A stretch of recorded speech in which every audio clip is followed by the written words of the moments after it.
مسألة: يكره البول في الماء الراكد كراهة ذات أثر شرعي. إن شاء الله أقرأ عليك الرواية حتى تصير باعثة لك في امتثال الكراهة، تجتنب الكراهة هذه ذات أثر بين شرعا. يتبول في الماء الراكد مكروه. السؤال يطرح نفسه: الكراسي الإفرنجية هذه يبقى فيها ماء راكد لو ما يبقى؟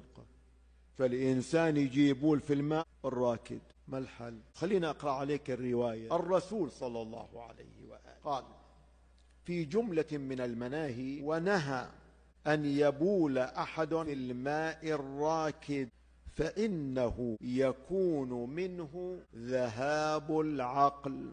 خطير لو مو خطير؟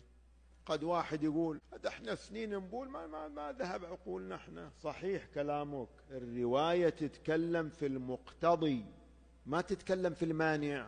لعل هناك مانعا منع من أن يؤثر ذهاب العقل، بس البول في الماء الراكد فيه مقتضي، مو علة تامة، مقتضي لذهاب العقل. هذه واحد.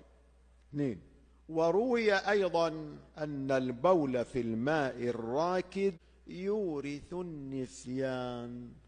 في نسيان لو ما فيه؟ الحل ما هو؟ أن أغير الراكد إلى غير راكد. قبل ما تقعد تقضي حاجة صب فيه مقدار كاسين ثلاثة ماء، يتحول من راكد إلى غير راكد، اقضي حاجتك وقوم. أو خلي البلبلة مهدودة قليل، مو تخليها مهدودة واجد، تصير إسراف، وخليه يتجدد وأنت تقضي حاجتك.